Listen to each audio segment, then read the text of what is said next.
Day 2 of our Grand Junction Colorado Parks and Wildlife Commission meeting. Let's start yesterday. We had to skip over Mr. Wall's Sylvan Lake State Park Management Plan, so let's start there. Sure. While he's coming up, could I do a quick announcement? Of course, Commissioner Garcia. I would like to announce that Ducks Unlimited last night had their little meeting, and the auction off of the moose tag donated by Parks and Wildlife went for $65,000. So we get just about $50,000 from last night. And somebody left their duck print back in the corner, so let's not forget there's one back there. Thank you. Welcome, Michael. Good morning, Chairman, Commissioners, Directors. My name is Mike Wall. I'm the manager at Sylvan Lake State Park.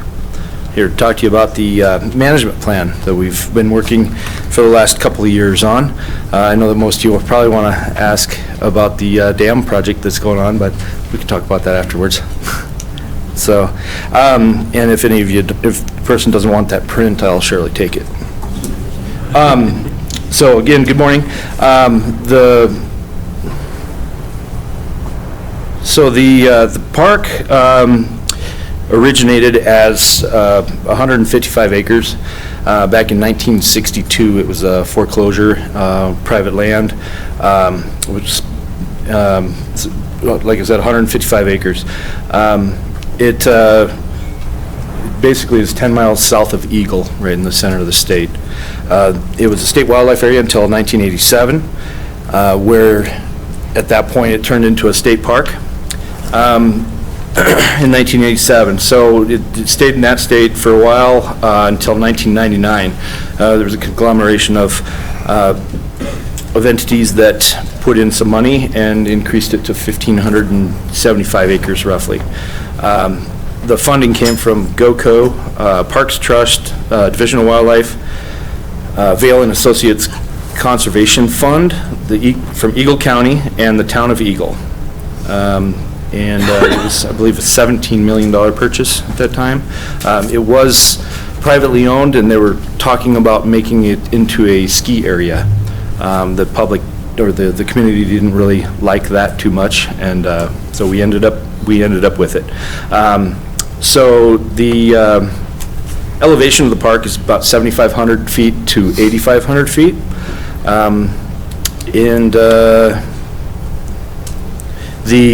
so then we had a visitor center that was built in 2001. The visitor center is an amazing building, and people, whenever they walk in there, they like, boy, I've been driving by this place for years, and I didn't realize it was so awesome. But it really is a beautiful visitor center that we have there.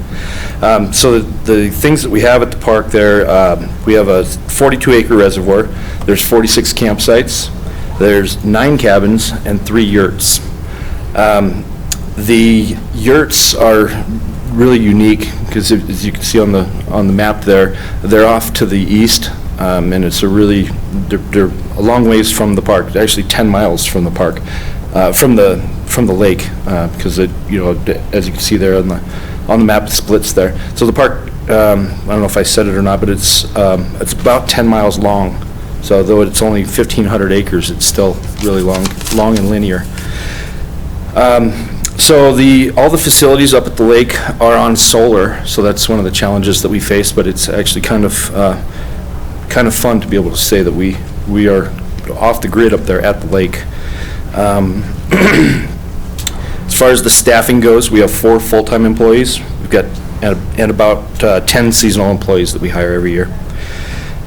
Let's see, so activities that happen up there at Sylvan Lake are camping, cabins and yurts, boating on the reservoir, fishing, hunting, hiking trails, and then it's also used as a staging area for OHV and snowmobiles that access the forest.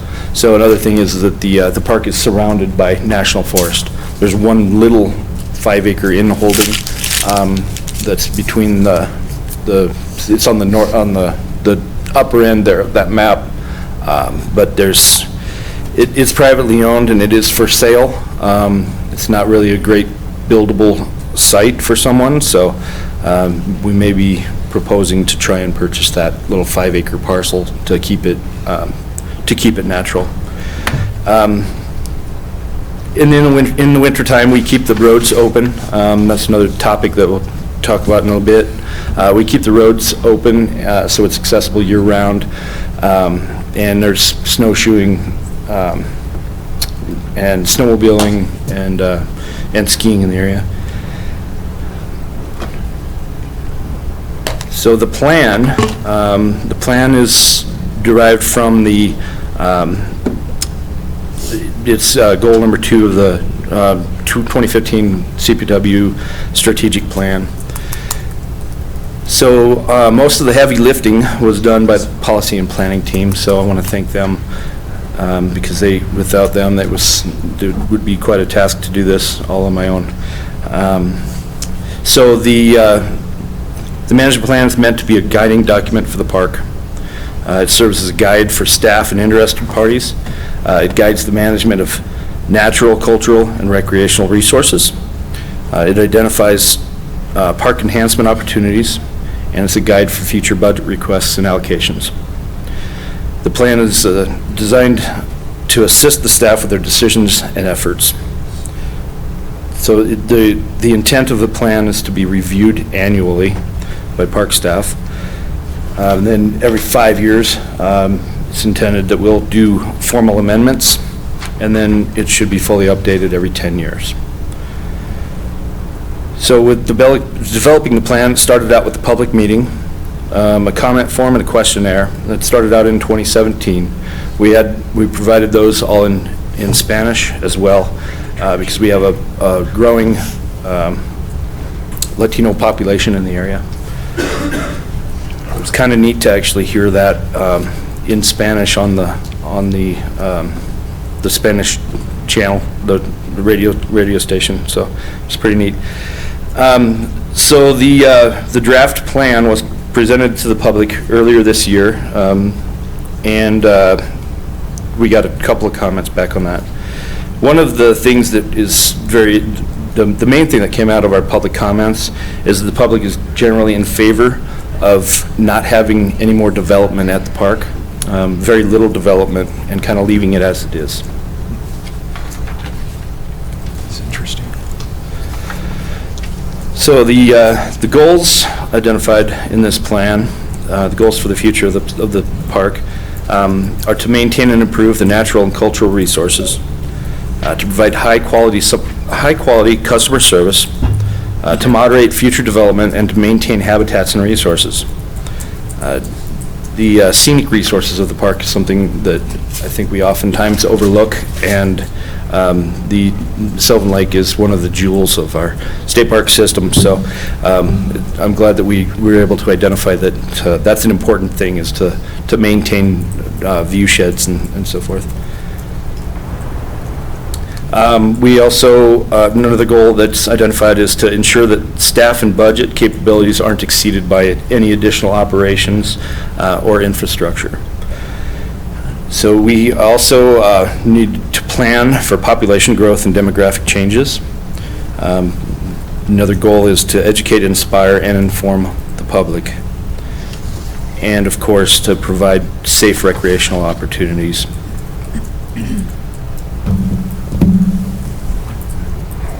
So the management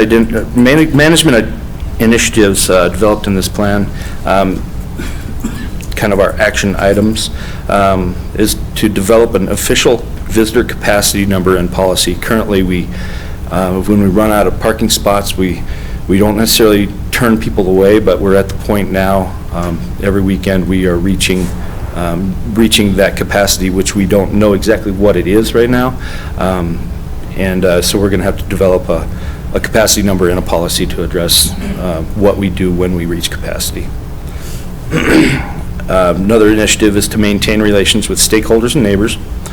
We want to develop outreach and communication plans.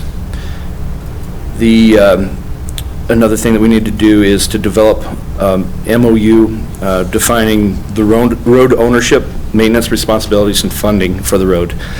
So it's interesting because it's a Forest Service road that runs through the state park that the county maintains, and we pay for it. So that's something that we need to address in the near future and get something on paper to, if we have a catastrophic event that occurs on the road, how are we going to fix that? We also want to evaluate and improve park retail operations. We want to market and increase winter visitation. We're pretty much full every summer, so there's no way that we can really squeeze any more people into the park during the summer. So I feel like the winter time is the place where we can try to get some more visitation. We also would like to evaluate the creation of a Friends group.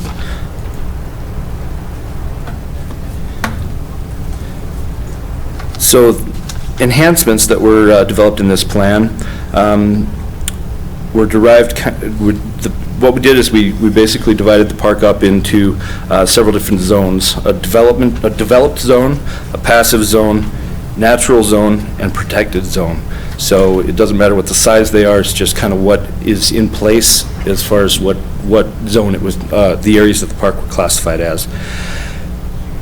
So we also divided the enhancement opportunities up into 3 categories: existing enhancements, new enhancements, and rehabilitation and restoration. So the existing enhancements that we would like to see work on in the near future are creating some employee and volunteer campsites. We've had a difficult time in retaining employees, as well as both full-time employees and seasonal employees.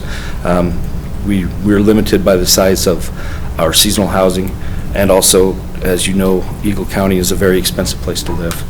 So trying to provide an alternative for employees and volunteers and seasonal employees. So we also would like to see a small group picnic area at the lake. What we're seeing on Sundays is large groups of families coming in. They're bringing their own shade shelters. So I'm thinking about maybe creating a small group picnic area that those larger groups can go to. That way they don't move our dozen tables around, and then we move them back on Sunday night, which is fine, but when the people get there, they want to just recreate and not have to create their space. There was some talk of some additional cabins or yurts, just to add 3 more in an area that would provide. We're kind of envisioning an area where people can ride their snowmobiles right to their yurt or their cabin, and ride right from there out to the National Forest. Also, we're interested in providing wireless connectivity up at the lake, having Wi-Fi in the campground. It's been a huge challenge for us. We are completely off the grid up there, and cell phones don't work. So, though it's a great idea to get people away from technology and so forth, but they may not want to be doing that. So, and I feel like people will stay longer camping if they don't have to go home or go and drive 15 miles to go check their emails. So. I'd like to see the cabin patios updated. They're pushing 20 years old now, and they're made of flagstone, and there could be some hazards involved with that. We have been funded a bridge to connect our visitor center to the trail. There's a small section there of about a quarter mile that it would be nice if people could hike right from the visitor center right onto our 6-mile trail. So that's in progress now. We'd also like to see more trees in the campground, and then replace some old or remove some fencing that was existing from the original ranch. Some of the new enhancements include a small hunter education range, and a large 3D archery range. So I know that the public doesn't really want any more development, but I feel like a 3D archery range would provide an area for people to practice and learn archery, where there's really nothing else around the area. And what is the Could you just describe what a 3D archery range is? Sure, it's kind of like a golf course for archery. So, and they can hide in the woods. Very the range itself will hide in the woods pretty well. So it's not an eyesore. Just for the record, it's Commissioner Hauser. Sorry. No need to apologize. So the third category is rehabilitation and restoration. So as you all are probably aware, there's a major dam project going on at Sylvan Lake right now. And so one of the, we'll need to be sure to restore the vegetation impacted by this dam project. We have a new spring that we're utilizing for water in the wintertime, which needs some restoration. We have several buildings on the park that need new roofs. We've got one down so far, one completed, I mean. So we get a new roof on that schoolhouse, and then there's several more. There's some shoreline erosion areas that need to be addressed. We want to implement a forest management plan and reseed and monitor some mudslide areas that have historically slid. And that is about all I have for that. I do want to thank the policy and planning team. They, like I said, did all the heavy lifting on this. They were crucial for the development of this. Krista Heiner, Casey Miller, Katie Lanter, Jody Kennedy, Jeff Thompson, who's the Resource Stewardship Program Coordinator, Mike Porras, our public PIO, or our Northwest Region PIO, and Josh Garcia, he was the previous planning manager. So I'd like to open up to questions. Commissioner Vehil. Michael, thank you. I've never been to the park, but my wife has, and she was impressed with it. Yeah. it's a So if beautiful she's place. impressed, that's good. That's what it's all about. Yeah. You've got a tough road ahead of you, because your cash flow is negative about $180,000, and you're limited on some things that no development, or the public doesn't want development, and I understand that. And you named some things that you could do, like cost sharing the road maintenance with the Forest Service. That's going to be tough to do, but I encourage you to keep trying on that. And more retail, winter visitation, a friends group. A friends group can really help you in a lot of ways. And you should be able to get some really good people in the friends group. So I'd encourage you to really go after that. And then the yurts and the group camping are things that you mentioned as possibilities to improve the facility. We have some friends at GOCO that might give you some capital funds to do some of these things. But the operating expense to put new things are going to add to the negative cash flow. So, and don't feel bad, because 2/3 of our parks have negative cash flows. But I realize how hard it is to get a positive cash flow in some of our parks. You're limited in a lot of respects, but some of these ideas are worth talking about, not only at Sylvan Lake, but at other parks in our system. Commissioner Hauser. And then Commissioner Garcia. Thank you, Mr. Chairman. Do you have a Friends of, or a sort of nonprofit group working with you as some of the other parks do? Not currently, no. We just need to get organized. I think we do have the, like Commissioner Vehil said, we've got the population base to be able to have a really strong friends group. Yeah. I think that's. Philanthropic county, so I was just curious. Absolutely. Thanks. What was that? I'm sorry. I'm sorry, a Friends of group, a nonprofit group that helps raise some money and volunteer, and Staunton and some others have that, and we've seen that at some of our other visits, so it would seem like a sort of a low-hanging fruit opportunity. Absolutely. So, Yep. happy to Commissioner help, Garcia. happy to help, by the way. All right, thanks. Commissioner Vehil, as we can see, is trying to move Parks and Wildlife into the glamping business, and I think it's a great idea, so. But I just wanted to ask, so going from Eagle, as you go back there, you go through a nice little golf course called Frost Creek. and those of you who don't know it, it's multi-million-dollar properties. Have we approached those people? Because they are developing that thing big time, and there are huge dollars. I would think that they would be, they use Sylvan as a selling point in their selling their multi-million-dollar properties. They do, yeah. They actually have a Jeep that they have their park pass on, and they let their people come up there. I'm not sure what it costs to be a member of that, but I think it's about $26,000 a year to be a member of that golf course. But that's cheap compared to the property. But Yeah, and then the property value. are we looking at them as a partner? I mean, as a financial partner in this? That's a great point. I'll definitely go and talk to them, and we'll get a plan together to see if we can partner with them more than we do. If I can help, let me know. All right, thank you. There is a foundation, the Friends of Colorado Parks, I think it's called, or something. Yes, sir. They will really help.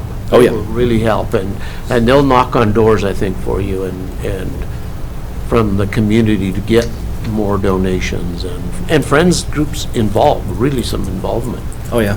So capitalize on that. Yeah, definitely. Thank you. Commissioner Zimmerman.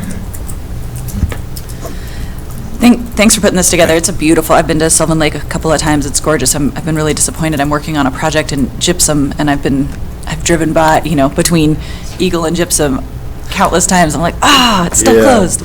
But certainly understand. I'm glad we're doing the dam project and the upgrades we need to do. My question, I'm also thrilled to see the strategic plan. What is our timeline? I know that we do these strategic plans, or these management plans, for the parks. But what is the implementation timeline, and do we already have a budget set out, or what's the process? Do you present a budget and then we take a look at that budget, or how does that work? Budget for the planning? For the management plan implementation. So you've listed a number of things in the management plan Right. that, Okay. the 5 or 6 things that Commissioner Behill mentioned.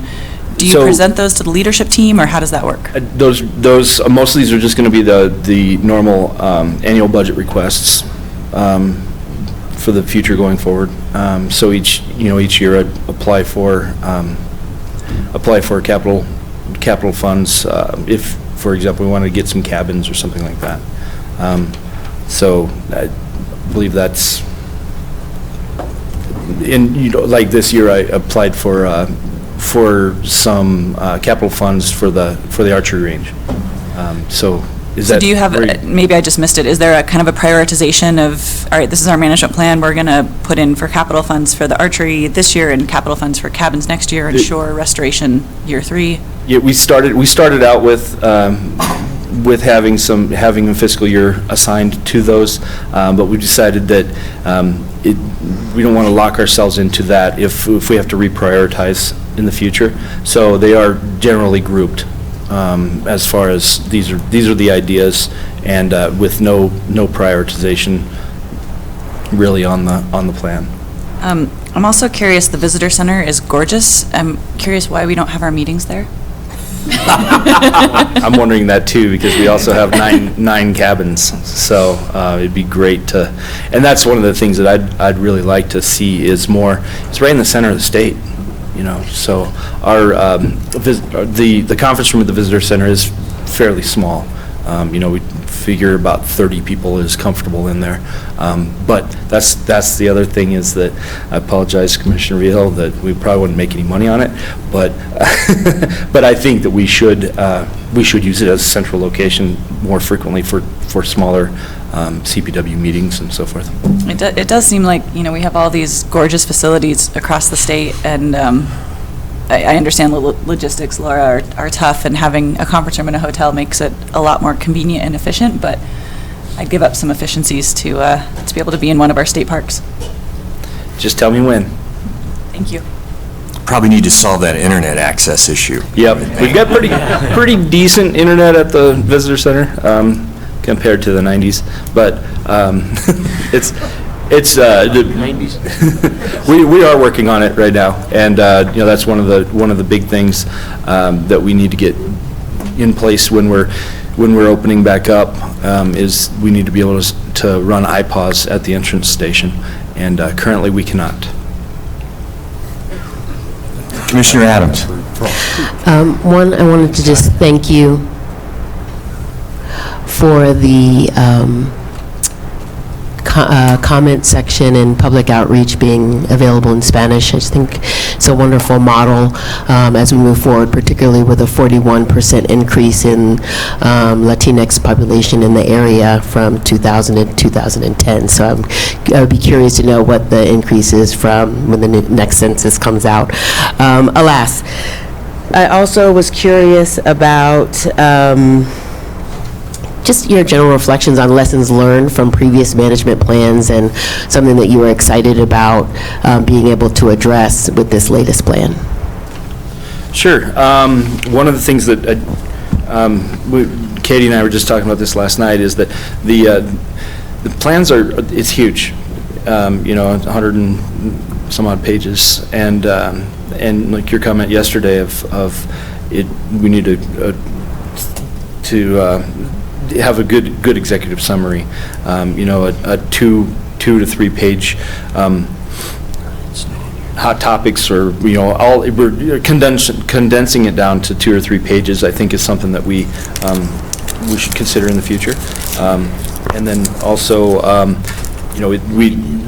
we've said it from day one. We don't want this plan to be something that just collects dust up on the shelf. No, absolutely. We look at it every 10 years. Absolutely, and I appreciate the communications plan that's being developed in alignment with that.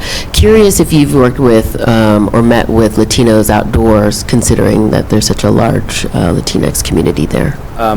No, I'm not aware of that. Okay, happy to put you in touch with those folks, but again. Okay, very good.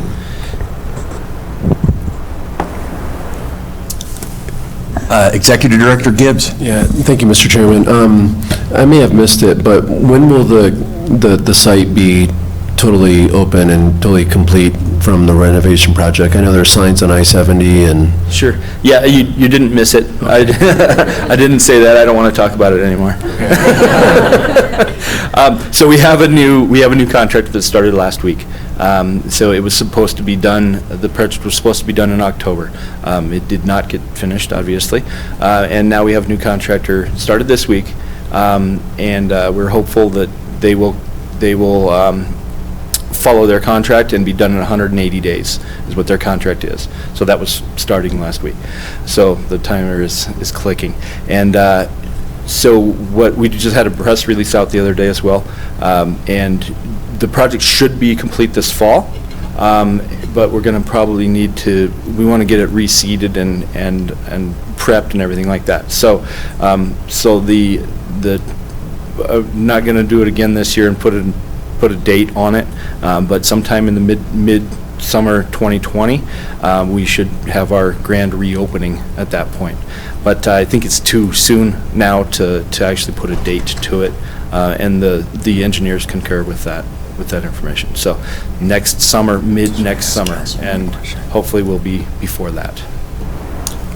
Council, I want to ask a question that I think you're going to, can you tell me, we have an issue here about the old contract. What, do you want me to ask that question in executive session? I mean, what are my limits in asking questions, given what you're up to it?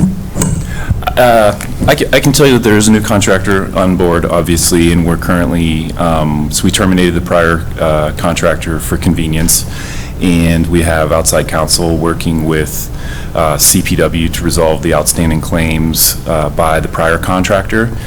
There's a sort of a dispute resolution process that's ongoing. The prior contractor has outside counsel.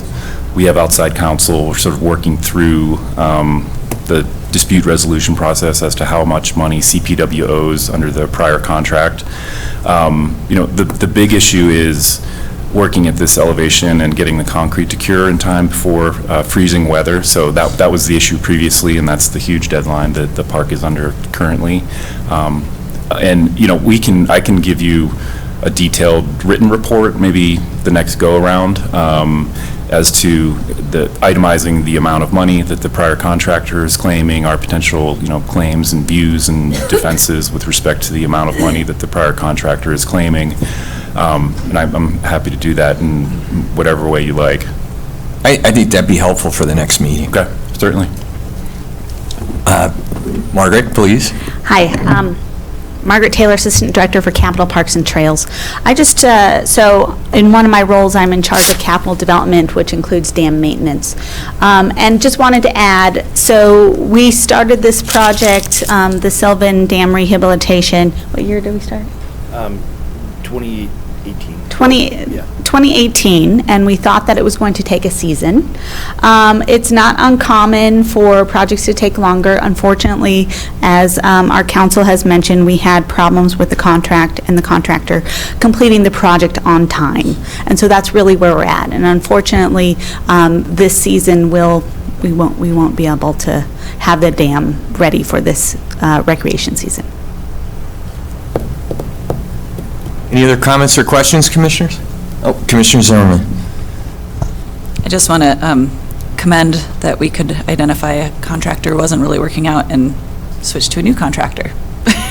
It's true. Tongue in cheek. Commissioner Vehil. That's the nimbleness of government, when you can do that. I also had a follow-up question to Commissioner Adams' comment about Spanish, and this is a question for Director Gibbs. Do we have a state recommendation based on the demographics of our state for the top, 3 languages that things should be translated into to provide inclusion, or is there any kind of direction from a state level on the language providing information? Director Gibbs. I know that, Office of Personnel, for example, they work really hard to translate, I think maybe 65 different languages. So they're on top of it, but it's not like a direction, I believe, that, every department has to do that. Personnel is in the process of hiring a new HR director. Is this me doing that? HR director for the state. So that'd be something that should be on that person's radar screen once that position's hired, I'd say, to have some uniformity, yeah. Commissioner Vehil. In the Hispanic community, when they recreate, they like to do it as families, not just the immediate family, I mean the bigger family.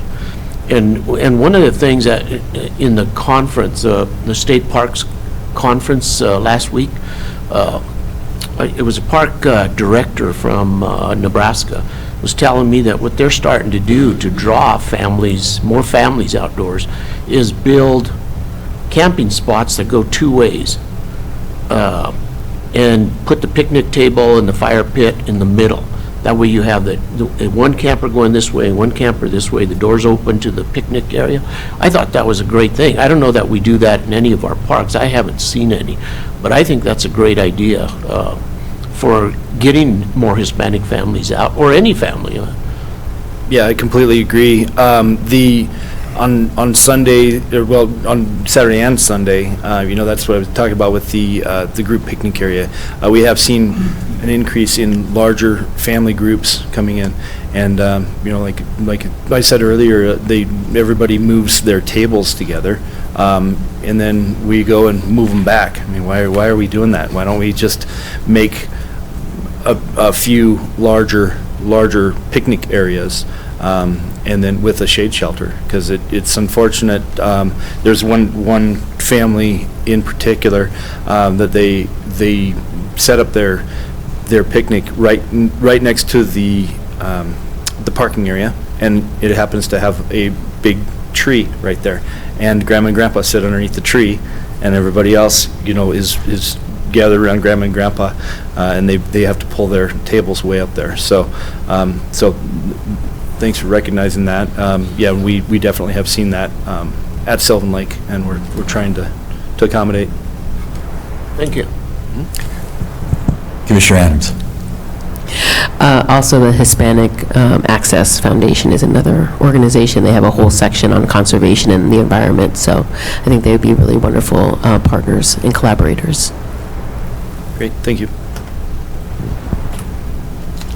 Great presentation, thank you. Thanks, sir. Ms. Urbanic. Emily, as always, thank you for being so flexible. I appreciate it. Absolutely. The after breakfast spot is a much easier spot than a pre-happy hour spot, so happy to be flexible. Good to see you all this morning. Thank you for having me. This is a picture of the Island Acres section of the James M. Robb State Park, and it's just up river from the Cameo Shooting Complex. GOCO has invested over $4 million into the acquisition and development of the James M. Robb Colorado River Front State Park, both the Island Acres section and the Fruita section as well, and then the many state wildlife areas in between that links them. GOCO has significant investments in Mesa County. Some of our earliest investments were part of the Riverfront Trail here. We've invested over $41 million in this county since inception and conserved over 16,000 acres. A lot of those close to here in the Palisade area are orchards and our vineyards. I say ours because I grew up here and I'm pretty proud of the places that we have.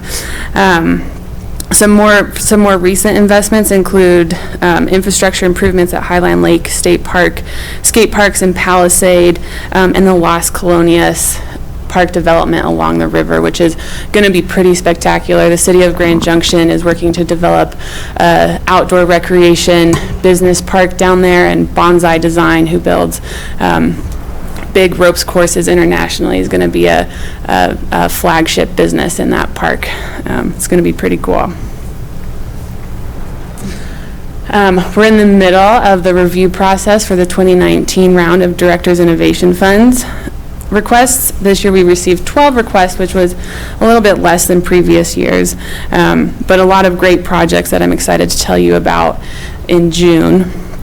And I did want to highlight a project that we awarded in 2017, our top ranked project, the Outdoor Wilderness Lab program. And this program was really spearheaded by Frank McGee and JT Romansky in the area here, working with Bookcliff Middle School and the school district about 7 years ago. And the transformation that this program has gone through is pretty incredible. They started with 40 middle schoolers at Bookcliff and met with the school board this last Tuesday to talk about expanding it district-wide to get all sixth graders through this program.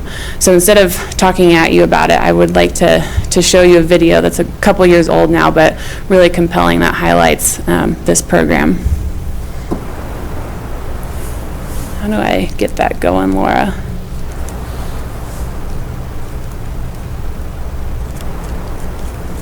Sorry, there's a video? Yeah, it's linked on that slide.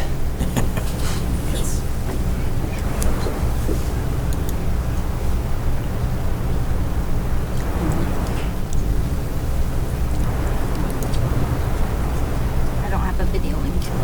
It's working on here. Yeah, if you tap the slide.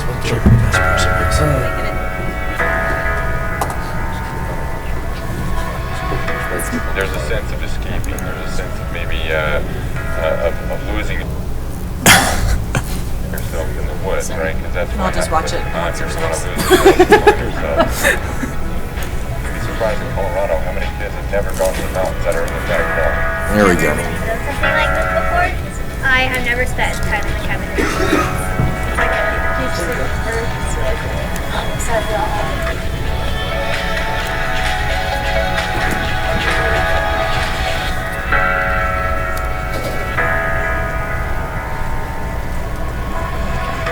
There's a sense of escaping, there's a sense of maybe of losing yourself in the woods, right? Because that's what happens when we're out here, we want to lose ourselves and find ourselves. You'd be surprised in Colorado how many kids have never gone to the mountains that are in the backyard. I've never done something like this before. I have never spent time in the cabin. Science. It's like Well, on the side of the hall. Problem solving, physical skill. We spend 5 Yeah, I know. That's what I was sitting there thinking. We're laughing because of yesterday when I had the no video rule. This was the first reason, which is it's all so hard to get it to work. So. I have just internalized the 7-slide rule. Now I'm on the video rule. Oh, no, it's fine. I'm just saying it's always tough for us to play these videos. Well, that's okay. I can highlight some of the aspects of the program, and Kirk Oldham can probably come up and support me too on that. This is a week-long program that kids participate in during the school year, and everything is built to 6th grade standards, and these kids are in science courses, and they're learning about watershed and soil health, and at the end of the week their families come up and they have a big science fair. They learn archery, they can opt into hunter education at the end of the week and come out with their hunter safety. But most of these kids are coming from low-income communities in the east section of this valley, and many of them haven't even been east of the Powderhorn exit on I-70. So this video really highlights some of those firsthand experiences that the youth are having. So this program is tremendous, and GOCO is excited to continue to support the OWL team here in Grand Junction and work with CPW on programs like this across the state. So watch this video when you get home this weekend. I have been including a strategic planning slide in my recent updates, and we have 7 new board members that we're really excited to onboard and orient. So we'll be doing a lot of those conversations in the next couple of months, and I'll get back to more regular strategic planning updates, and engagement with this group will probably start a few months into the summer and early fall, just to give us more time to get our new board members up and running and ready to dive into those conversations. We are having a Generation Wild celebration on June 14th in Leadville, and that we'll send more information your way, but if you're available, we'd love to have you join us. And Commissioner Hauser is hosting us at the CMC campus up there, so we're really excited. So. And speaking of Generation Wild, our communications team is about to launch Summer 3 of our marketing campaign, and we have a character that's going to be joining us this year. The fort has been great, but the fort is pretty static when it gets put into place for about 6 weeks. So there's a creature in the woods there that we've been working on, and his name is Wilder, and he will be out and about at events all summer long, and so we're excited to introduce you to him. To frighten young children? What is he? He is very friendly, and we could talk about some of the creative conversations that have gotten to that point offline.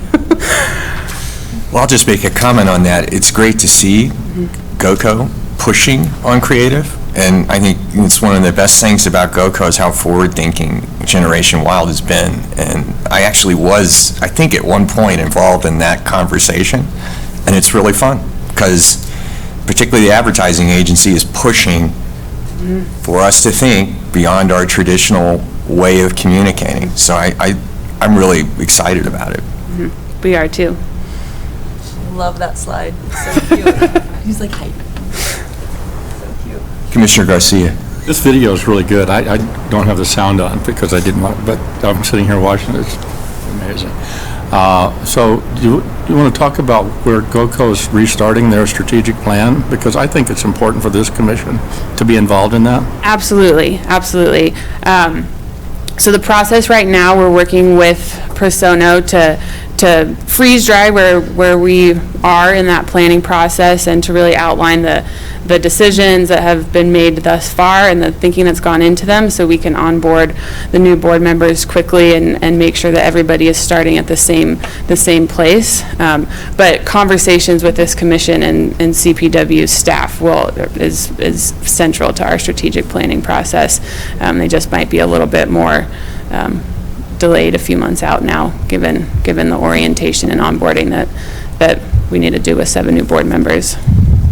And I don't know, Chairman or Emily, if it's something we can have on our agenda, I really think that this commission needs to be part of that strategic plan. Other than just having two of our members be on their board, I think it's something that we need to be talking about. It's a big, big plan, and as you say, they're the ones that their marketing stuff is stuff that we need to be part of, because it's us. Emily, can I just ask a little bit about it? I know you've got 7 new commissioners. Who's the executive team now? Holly's the chair, right? Holly Vasquez? Yes, so Holly is our new board chair, and we will be having elections at the June board meeting to flesh out the other committees and the executive team. So she's the only governance position right now.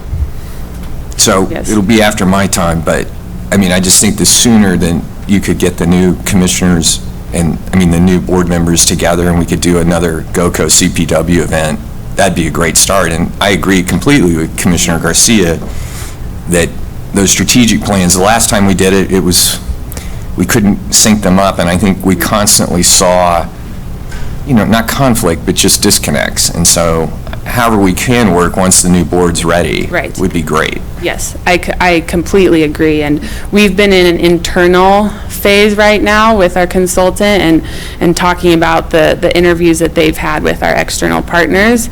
And there will be a significant public outreach component, and this commission and CPW leadership aren't, you are our main partner, our largest and most important partner at GOCO. So there will be a really thoughtful plan in terms of how to engage, because the last time around it could have been more robust. Right. Commissioner McDaniel. Emily, could you give me some insight about, we have kids, grow better outside. We talked about, or just announced, live life outside here at CPW. Are we sharing a bunch of, hopefully, marketing intelligence, collateral, agency work or whatever, so that these marketing programs and telling our story are really integrated? But it just seems like a wonderful, fantastic opportunity. This program is unbelievable when it comes to that. I'd like to see CPW do the same thing. Absolutely, and some of Chairman Howard's comments from, when we started Generation Wild really helped drive more coordination between our two marketing teams and the lottery as well. So our marketing teams meet regularly to communicate not just big campaigns, but also stuff that CPW needs the public to know about. We push out through our channels. So our teams meet regularly, and we tap into CPW expertise across the state when we're thinking about our marketing campaigns. And the best way to get Generation Wild out is through our state parks and through the hatcheries and the area offices. Yes. Thank you. Commissioner Adams. On that note, I know the organization that I've been working with, we've been revisiting how we can more meaningfully engage student voice in our strategic planning processes with school districts and states. And so curious if you all have had conversations on how you can leverage the existing relationships that you have through some of these programs to re-engage both middle and high school students in the development of the new strategic plan. Yes, that's a great question, and we have learned through a handful of our grant programs the importance of youth-led design, and so we've had conversations internally. Given the constitutional construction of our board, we have some limitations there, but thinking about youth committees to help inform these conversations, we have had that conversation and are certainly thinking about ways to engage that youth voice. Yeah. Any other comments or questions, Commissioners? Thank you, Emily. Thank you. Next up, Mr. McLaughlin.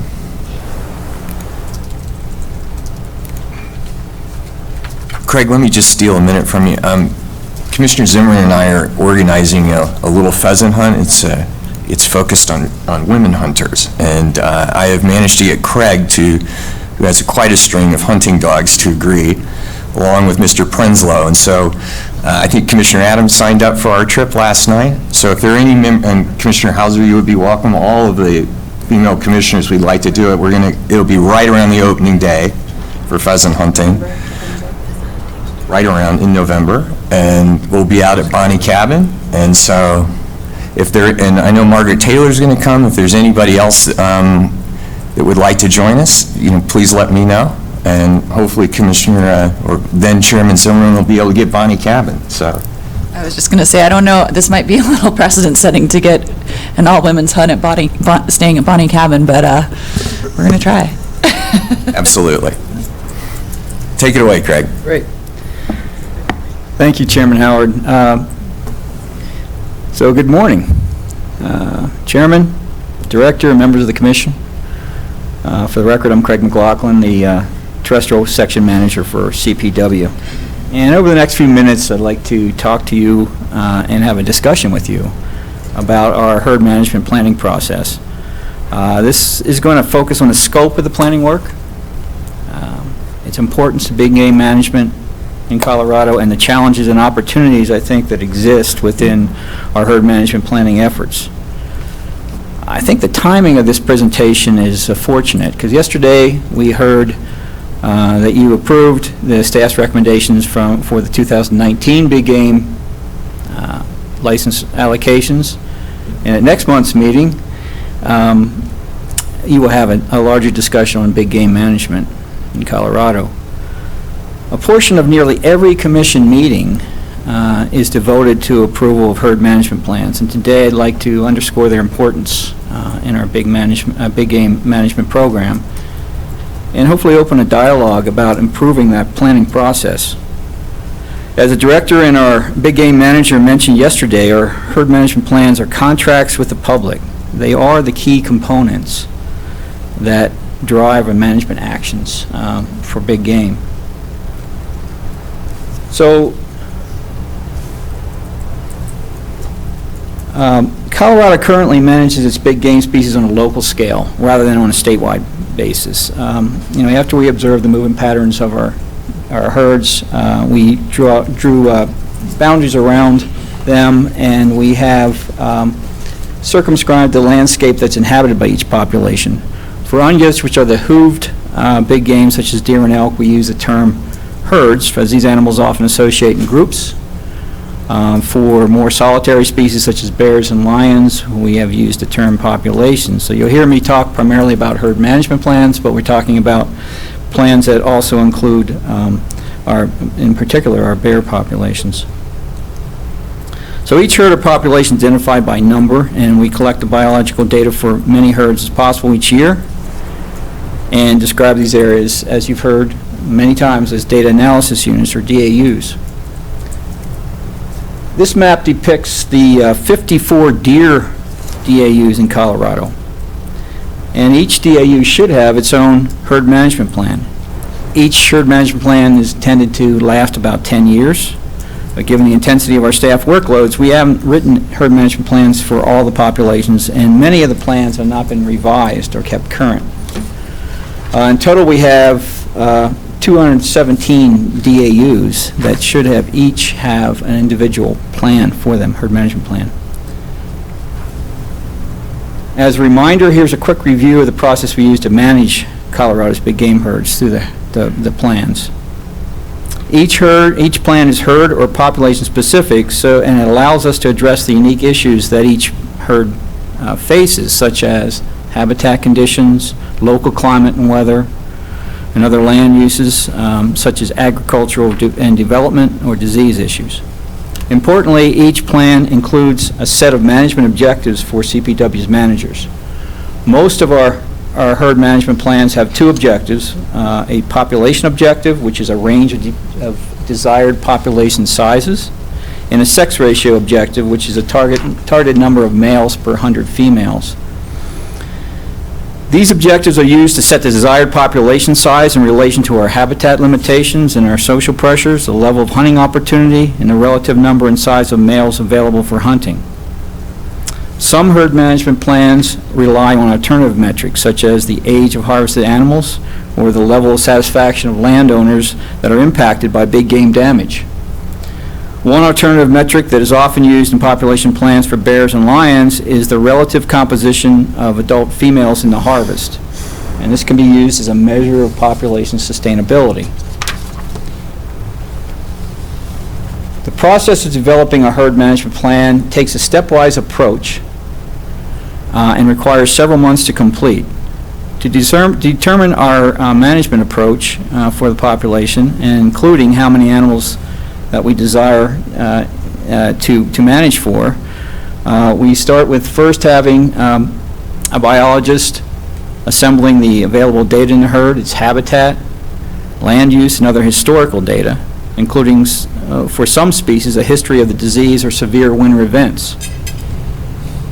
Next, the area staff will gather information from interested hunters, landowners, and other interest groups within the population's boundaries to assess the public's interests and concerns.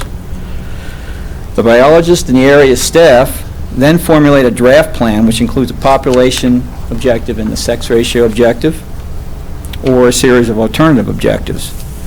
These management objectives are initially considered along with the expected outcomes if each set of alternatives is achieved, as expressed by satisfaction by interest groups, impacts on other wildlife, habitat, and/or landowners or other land users. The area biologist then presents the draft along with her preferred management objectives for review by other CPW staff at both the regional and statewide level. And following these reviews and any subsequent adjustments, the draft plan then goes out to public review for at least 30 days. The final step is when you see it, when the Parks and Wildlife Commission gets to review, comment, and hopefully approve it. The Commission generally reviews a plan in two separate meetings to provide for adequate public review and comment prior to finally enacting its approval. So the publicly driven herd planning process ideally takes place for each herd once every decade. These plans generally have a 10-year lifespan. These plans drive CPW's more widely recognized annual cycle of making management decisions, which is what just happened yesterday, mainly through the setting of licenses and seasons to achieve the objectives outlined in the plans. So I'd like to start and talk about a quick review of the annual cycle. So in the upper right quadrant of this graphic, we can start in December or January each year, where the surveys of licensed hunters are used to estimate the number of animals harvested during the hunting season.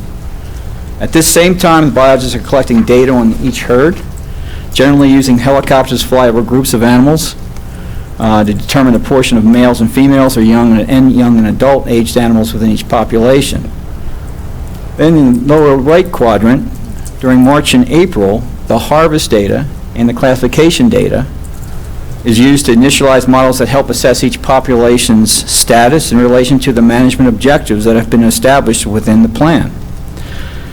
Hunting regulations for the coming fall, primarily as the recommended number of licenses for males and females, are developed to adjust the number of animals harvested to attain a post-hunting season population that is closer to, or ideally within, the herd management plan's ranges of objectives.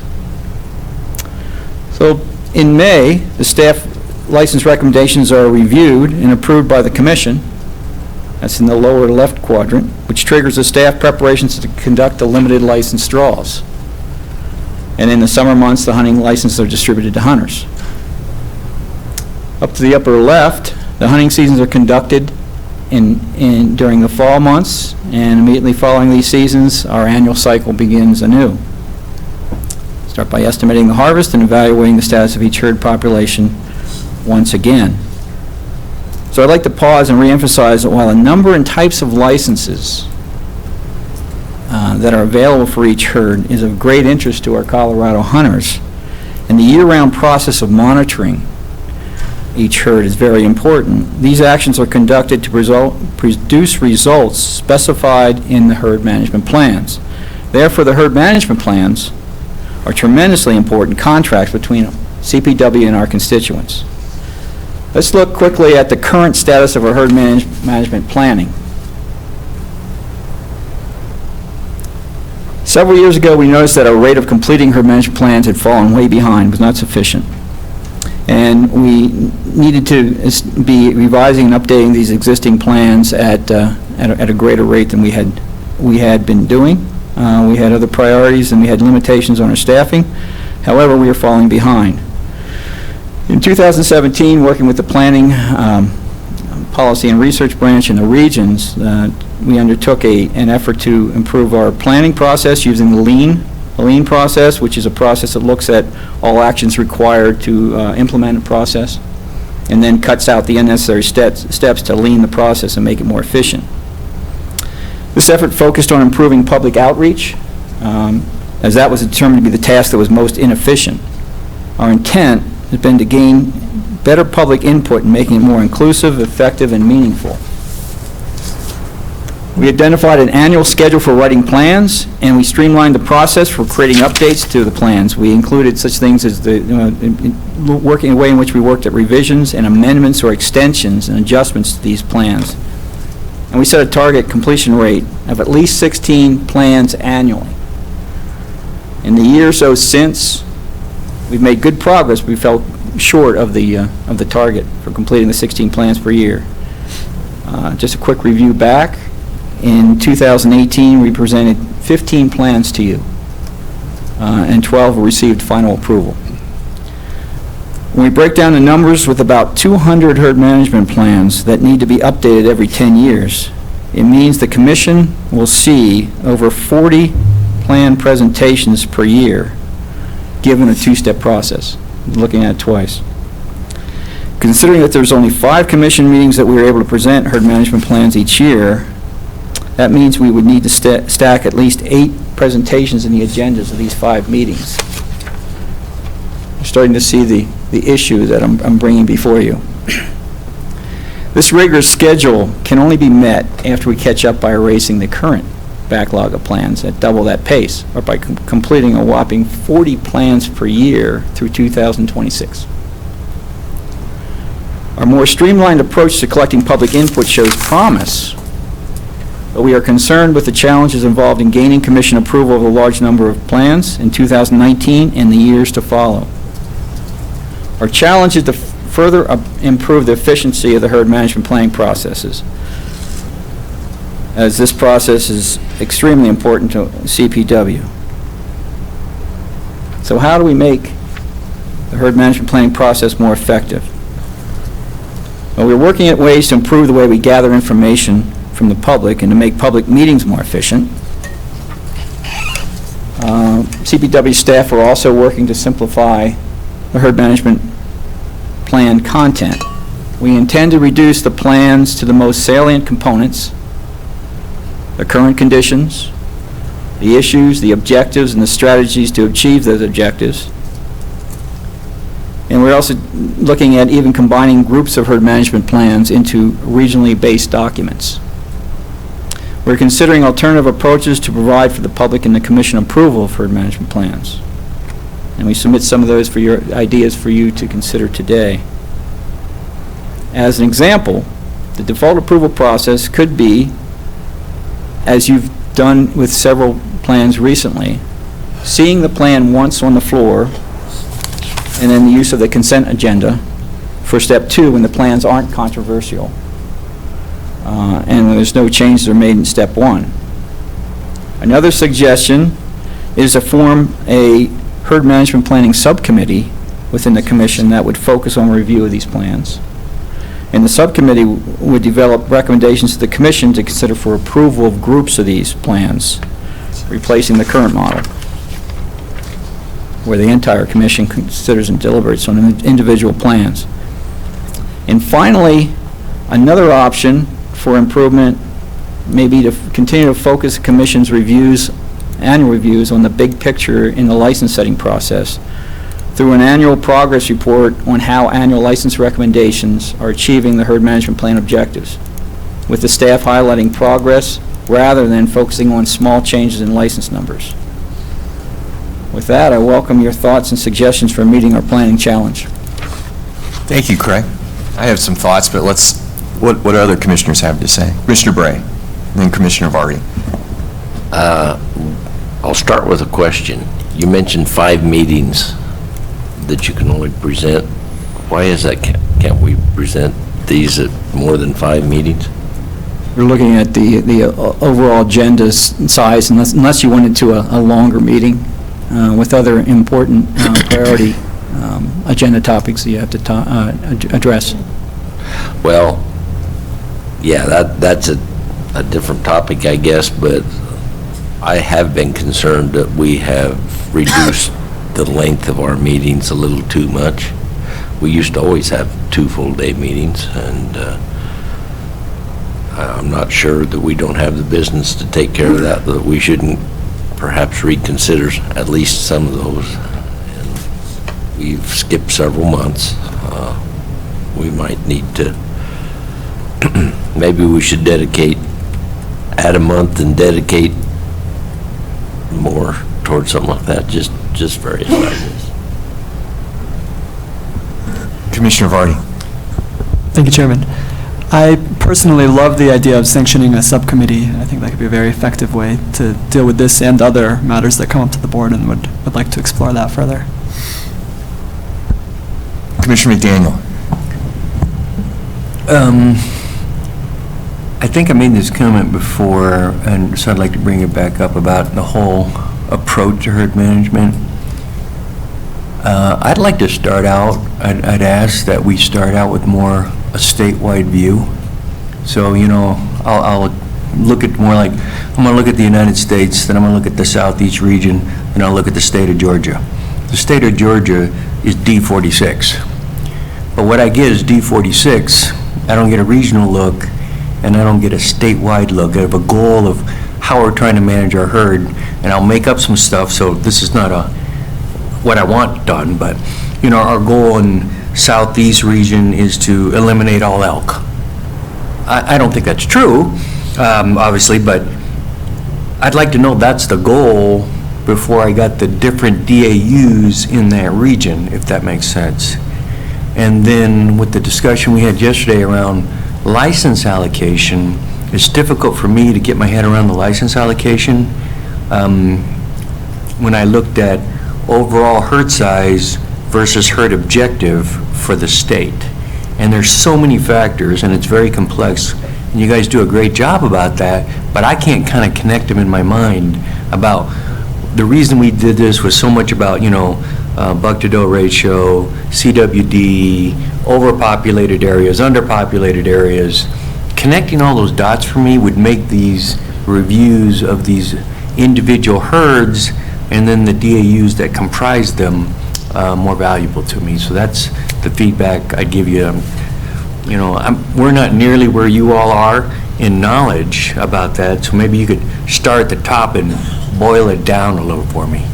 Does that make sense? It makes perfect sense. It's what you're asking for is a more logical or easily understood approach to here's why we're providing you with this license recommendation for this particular unit for this year. And we've taken the approach of managing on a herd by herd level and having alternate objectives for each herd based on what local conditions are. The public is looking, often if you're not from that particular area, you're looking at it from afar and you're trying to understand why we've made the adjustments. And I think the importance of the herd management plans that we all need to keep in front of our mind is that it is a 10-year document, it has objectives, and the annual adjustments are made to achieve those objectives. But it's difficult when you have 200-some plans that you're looking at. And I would start with, I'd like maybe if we had, here's another meeting for us, or extension of meetings, review of the strategy around how we would like to see us get to, for example, our deer objective population over the next year and 10 years for the entire state. So here's our state plan, this region we want to execute, A, B, and C X, Y, and Z in Northeast, different regions, and here's the primary objectives, and here are how they tie together to boil up to that overall 442,000 population objective for deer. I probably have that number wrong, but that's what I mean. I'd start with that review of the overall herd with some of the, the various factors and criteria you're looking at, the big issues you face, then come down to the herds review, and perhaps then the DAU plan when it came together. You could then group 4 or 5 of these things, and at a higher level for us, because we connect those dots, and I think easier in a consent or other agenda or a subcommittee to address or deal with. And just to maybe help with some of that discussion of the statewide objective, if you will, it really is just, what we really do is just accumulate all the individual herd management plan objectives. And my point in telling you that is that we have herd management plans in different stages of their life, and when we revisit those plans, we adjust those objectives. So that 400-some thousand number will be adjusted. But people want to look at the entire statewide number and then try to understand what we're doing at a local level. And that's where the difficulty comes in our presentations sometimes. I didn't say it was going to be easy. Director, I know you wanted to make a comment. Thank you, Chairman. Kind of 3 things that popped into my mind on this conversation. We have 8 meetings a year. We used to have 12. And most of those are day and a half. And we've talked recently about making those 2 full-day meetings and putting more workshops so we can get into issues more deeply. So I think, if we're going to do that, that'll create more opportunity for us to get through this backlog of plans, if you will. I also wanted to point out that what you did yesterday in approving quotas is a direct extension of these plans. These plans determine what we bring to you each year to achieve the objectives in those plans. And offhand, I cannot think of a single source of revenue on the wildlife side of our agency that is greater than the monies that come through the drawing based on the license numbers you approved yesterday. So it's a very big thing. You sometimes lose sight of that, but that is a huge part of our operations that enables us to do so many other things. Big game hunting license revenue in our organization supports, underwrites a lot of other programs like many state parks would not pay for themselves based on participation. So it's a huge program to subsidize others. And the third thing I wanted to say was to Craig's point and to yours, Commissioner McDaniel, we're even guilty of this. We did this a little bit ourselves yesterday. We sometimes talk about the state of elk in Colorado, the status of the elk herd or the deer herd from a statewide perspective, but we don't manage them that way. And I'll give you an example of how we create confusion. If, let's just say hypothetically, because I think we have, 42 deer units and 54 elk. Let's say we got 50 units of elk or deer, you pick it. And 25 of those are way below objective. And 25 of those are way above objective. But they all have the same number of animals. We'd roll it up and say, hey, we're right where we want to be. We're right at our goal. And in fact, there wouldn't be a single unit that would be close to objective, because it's just mathematical addition and averaging. And so we really get ourselves into the trap sometimes about talking about things from the statewide level, and when it's just a roll-up of individual plans. And it would not paint an accurate picture, and the local communities would say, hey, I'm not where I want to be. I got too many of these things, or I don't have enough of these things. So just remember that the statewide stuff, and we fall into that trap with the public and even ourselves, is just an artifact of the aggregation of all the individual units. And lastly, I would like to say that, well, maybe I should not. I don't want to take all your time up, Craig, but we confuse, Commissioner Adams pointed this out during the orientation. We have a glossary of acronyms, DAUs, and now we're trying to switch over to herd management plans, and we're creating confusion for all of you. But the DAU is really the herd management unit that we manage, and it's the unit that we base the population objective and the buck-doe or bull-cow ratios on, and then we subdivide those into units to manage hunters and address crowding and so forth. So we've got all these scales, and some of these units have different purposes, and it's really difficult to get a grasp on. But what Craig is talking about today is the scale at which we manage a population. and then we allocate licenses to manage that population, in many cases at lower scales nested within that. And we're trying to transition to calling these things herd management plans and herd management units, so we don't have different terms for basically the same concept. My point being, we realized we can do a better job of helping the commission and the public understand what's going on in the background, and we're committed to doing that as we go forward. Thank you. Commissioner Haskett. Thank you, Chairman Howard. Herd management plans are one of the most important things we do, like Jeff said, and I think we do need to put more emphasis on it. And having an additional meeting or adding on to a meeting, I think, is something we need to do. Is it possible to do it by region and then have a state level, but also behind that have a regional level so we can put the pieces together? When you say do it by, just if you could just drill down that a little bit more for me. In other words, have the planning take place simultaneously across a region, or is it having, engaging the public at a regional level, or is it having a regional plan that then has embedded in it individual DAUs? Having a regional plan with the DAUs in that. And that also would be taking place simultaneously. It would be all discussion would take place from the regional level on down to individual herds. Right. It is possible. Okay. Thank you. Any other comments or questions? Craig, Commissioner Schaefer. Thank you, Mr. Chair. Just to build off from the point in your response, I think the idea of perhaps the public outreach and the planning component happening at the regional level, looking at all those DAUs or herd management plans, in a sequenced, condensed way over the course of a few months, not only would be beneficial, I think, maybe to understanding the full picture of that region for the commission, but the public outreach component, as you mentioned, I think it allows folks the public to have an expectation, perhaps, of how to engage and what the scope and scale of the discussion's about. And so I think it could actually help enhance the public outreach component to it. And I'd be interested in, what that plan might look like and if it is a feasible endeavor. Yeah, I think it is feasible. However, we'd have to put our minds to it. But I agree. I think that would be a great way to get more public engagement. When you look at one particular herd, a management plan outreach, one little unit, and then a few months later you're hitting them up for another one, it tends to water down, I think, the reaction we get from the public.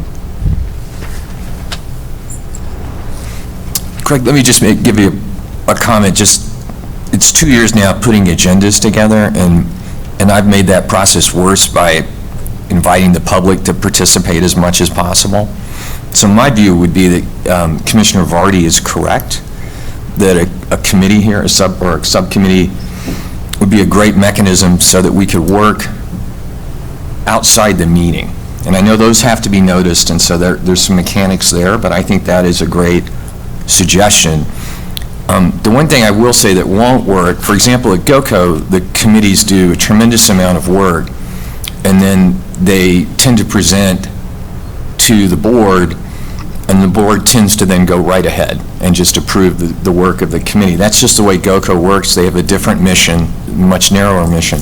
That would not work here, because all of our commissioners from time to time will have constituents.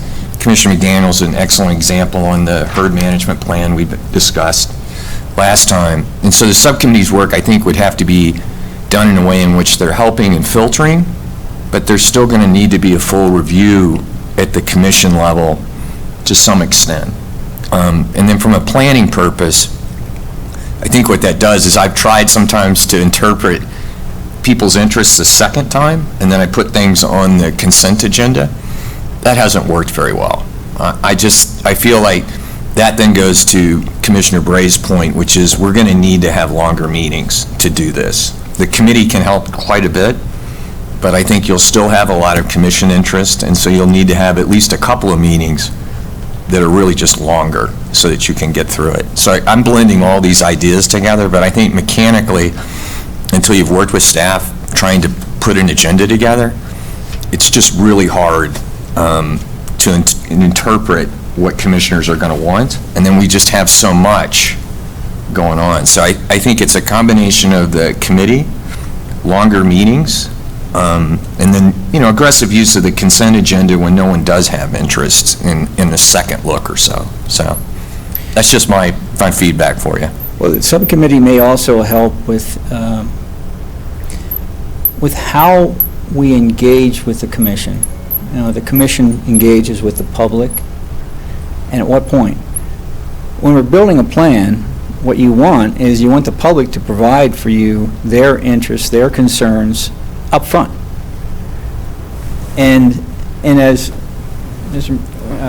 Daniel has stated in some of the other conversations, you've asked about, have you looked at this alternative or that alternative? And our reply has been, yes, we have, and here's how we've done it. But it doesn't engage you until the very, very end of the process, is when you're asking the questions that, because you haven't been involved early on in the process. And I'm wondering if we could, with a subcommittee, we could engage a few commissioners. Subcommittee, I'm thinking of melding the process with a regional approach, where you could have a few commissioners that were part and parcel of those discussions up front, and they could help us with our objectives. Commissioner Haskett. Thank you, Chairman Howard. I actually went to a herd management plan public input meeting, and it was very informative. And my idea then was to actually have him come and present it to the commission, just to learn all the parts that go into it.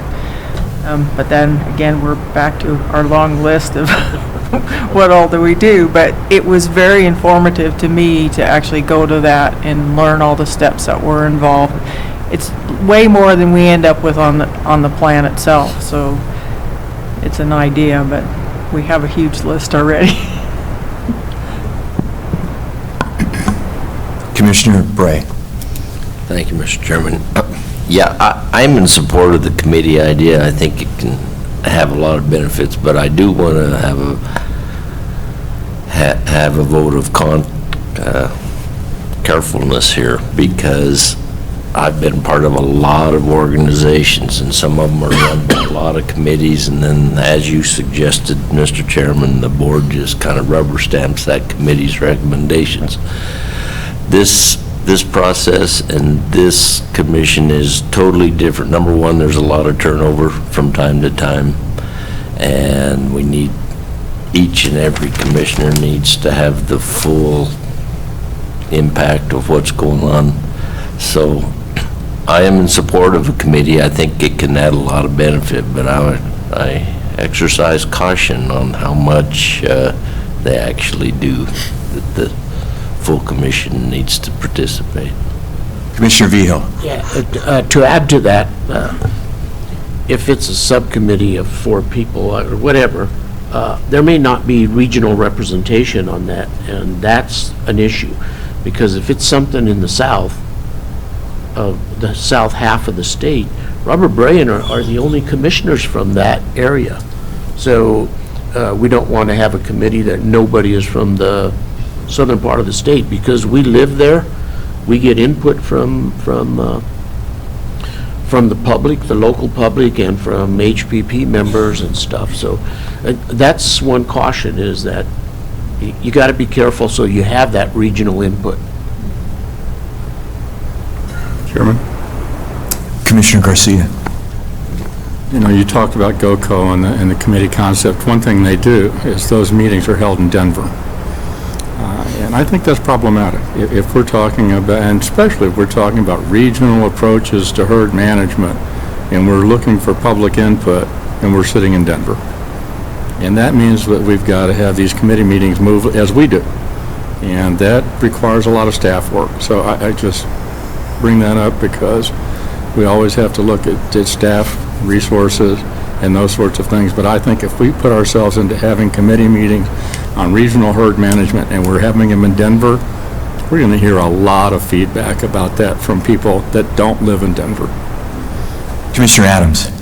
And on that note, I wonder how we can leverage the fact that we are moving with staff all around the state all year long, and so that it's an ongoing conversation and not something that's happening intermittently. Thank you.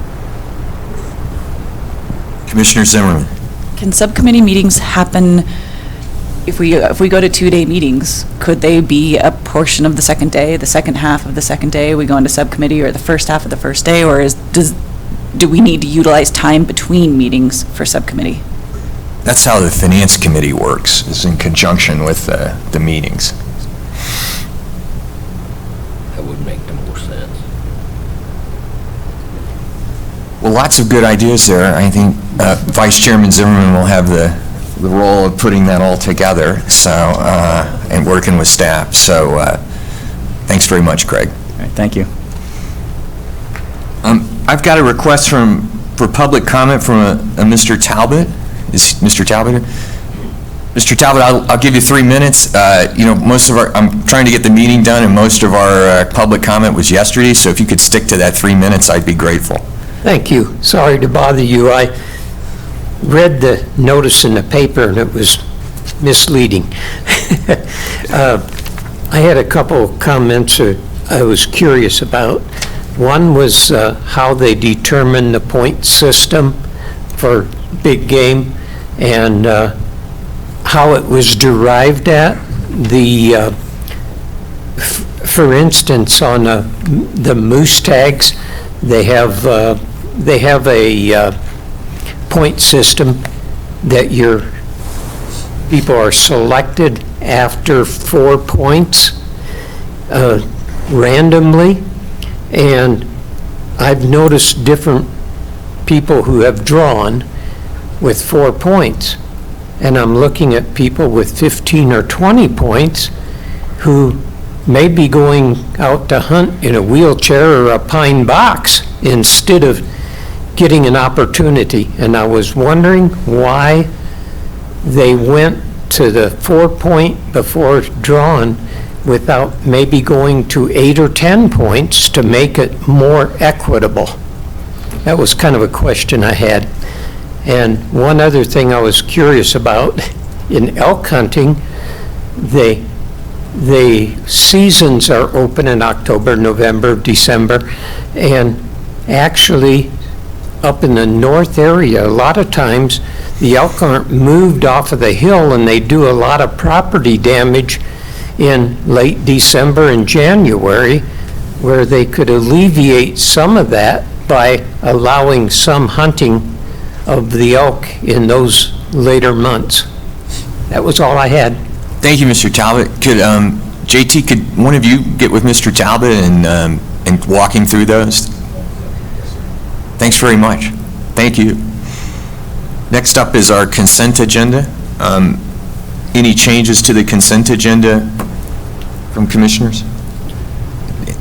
Commissioner Garcia. No changes, but I was just curious. When I looked at this, when I originally started preparing, I thought I had backup on, for instance, 30.5 with the Gunnison Partnership Ranches RFPs. I had that at some point, and I don't know.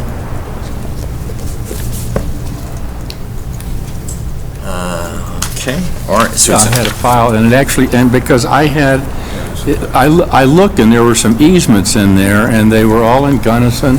There was, and I was looking to see access on the Taylor, the Green, the Gunnison, and I thought I had all that, and then when we got the final mailing, I didn't have any more.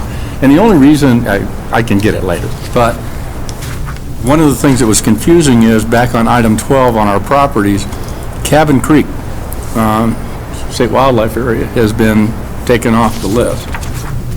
And that, I thought, was part of this whole easement discussion, and I could be wrong. But I'm fine with the consent agenda. I just would like to take a look at that and just wondered where it went.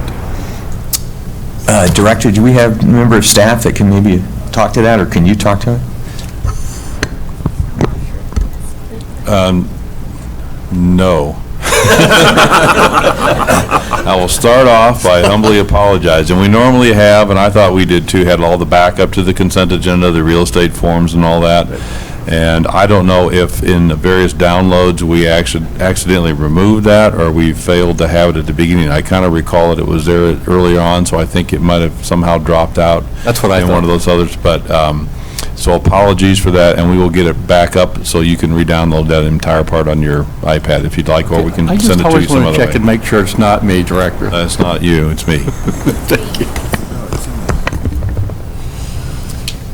Commissioner Garcia, would you like to make a motion on the consent agenda? Can I pick on you? I'm looking for my model. I move to approve the consent agenda. Second from Commissioner Vehil. I think we can do this by voice vote. All those in favor, please say aye. Aye. Any opposed? Passes unanimously. Thank you. Next up is council. Yes, Mr. Chair. I have one sort of legal update to provide you that I don't think it's necessary to go into executive session on.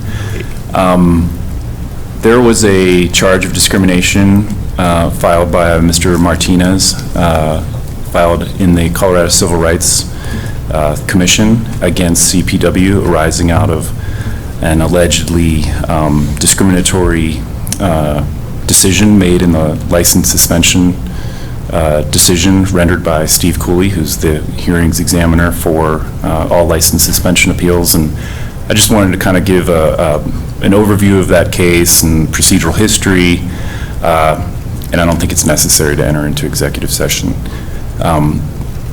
Very good. Please proceed. Fine by you. So prior to filing a charge of, or a claim of discrimination in court, it's necessary for the aggrieved person to file a charge of discrimination either with the EEOC or the Colorado Civil Rights Division. It's sort of an administrative step that an aggrieved person needs to pursue. Within the last few weeks, we received a determination from the Colorado Civil Rights Commission that they had found no probable cause for the allegations underlying Mr. Martinez's claim. So that's the most recent event, and I think, given that we have new commissioners, I think I'll start at the beginning and work back to the most recent event. In October of 2016, Mr. Martinez pled guilty in criminal courts to 3 violations of the wildlife statutes, which were trespassing, assigning his license to another, and failing to collect edible portions of wildlife. And these events occurred while he was hunting with his son, or potentially 2 sons.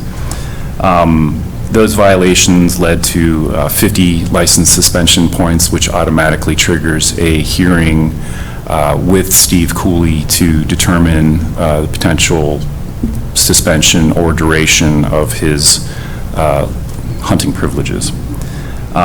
In June of 2017, CPW advised Mr. Martinez of his opportunity to appear for a hearing with Mr. Cooley in Grand Junction.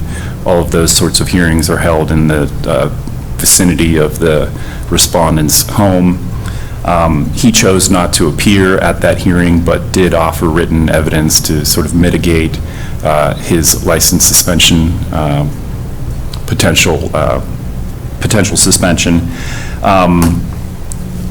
primarily based on he believed it was an unintentional trespass and that he thought that the fines were very severe. In the fall of 2017, Steve Cooley imposed a 2-year suspension for those three violations, and the maximum potential suspension would have been 5 years.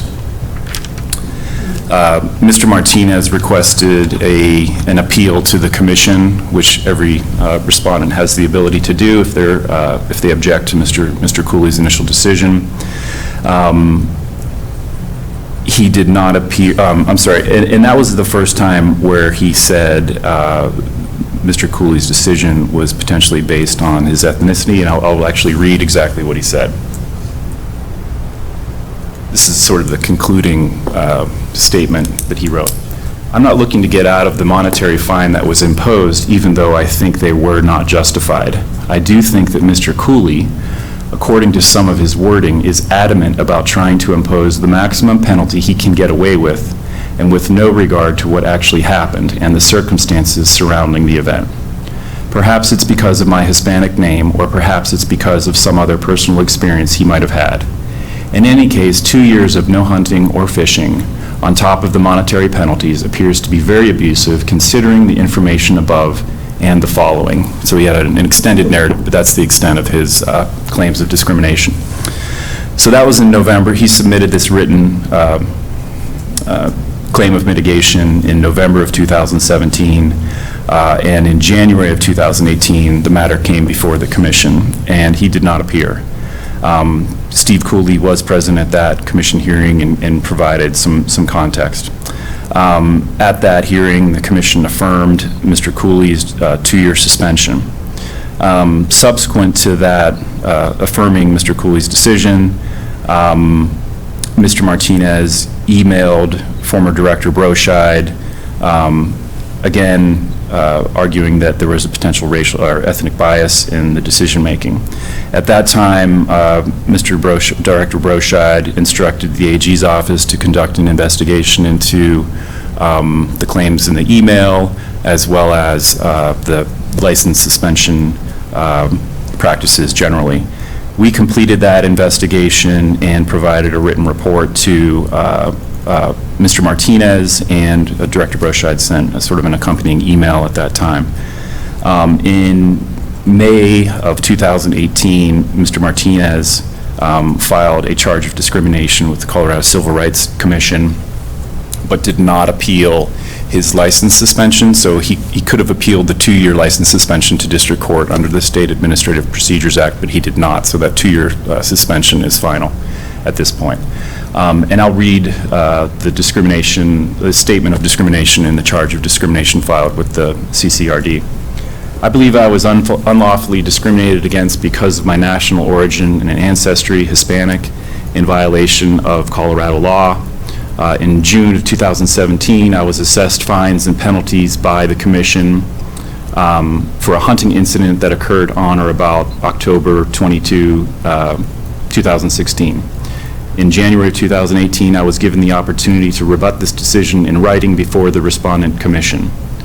In February of 2018, I received a notice that my rebuttal was denied. I believe I was discriminated against based on my national origin and ancestry because the commission examiner, Steve Cooley, a Caucasian, inserted false statements, contradictions, and twisted facts in order to justify unwarranted penalties against me, and the commission refused to hear my side of the story. I believe I was discriminated against because of my protected class. So after an individual files a charge of discrimination with the state, the CPW through the Attorney General's office provided a response, a detailed response, which I can share with the commission if it hasn't been shared previously, explaining our process, the investigation we conducted, our follow-up with Mr. Martinez, and as I said a few weeks ago, the Colorado Civil Rights Commission issued a finding that there was no probable cause for discrimination. Mr. Martinez has 90 days to appeal that decision to district court. Actually, it's not an appeal, it's a fresh start. It's so he could file in district court against CPW claiming that we violated discrimination laws. And if you have any questions, I'd be happy to answer them. Corey Haller in my office is actually the person who did all the heavy lifting on this case and is here to answer any questions that I can't answer for you, but I'm happy to take any questions. Commissioner Garcia. I'm a member of the Civil Rights Commission. I'm in my second year on the commission, and all of these cases are also done in executive session. So I obviously cannot talk about any of these cases, but I can tell you it's a matter of public policy and my policy on any case that comes out of Colorado Parks and Wildlife. I abstain. I have a conflict, and so would not participate in any of those decisions in the Civil Rights Commission, and would never intend to. Thank you, Commissioner Garcia. Counsel? And I'm not looking for any guidance or direction today. I'm just advising you of what's going on, and we'll, of course, keep you updated in the event. And I can tell you, again, as a matter of public record, and I'm in my second year, this is the only case that's ever come out of Parks and Wildlife in the time I've been there. Commissioner Vehil? I remember that case very well. I had a long discussion with Mr. Lopez from the Attorney General's office on it. And in his, you didn't read the whole summary, he said that the commission had no minorities on it. Well, there were two minorities, Mr. McDaniels and myself, so that was a false statement on his part. If he didn't know I was Hispanic, I'm surprised. But anyhow, they were guilty, him and his father, and I'm not sure it was a second brother. I thought there was... I think there was a second brother, that's correct, and actually one of the brothers had made similar allegations in an email to Director Broscheid and subsequently withdrew those allegations and apologized for making them. Commissioner Adams?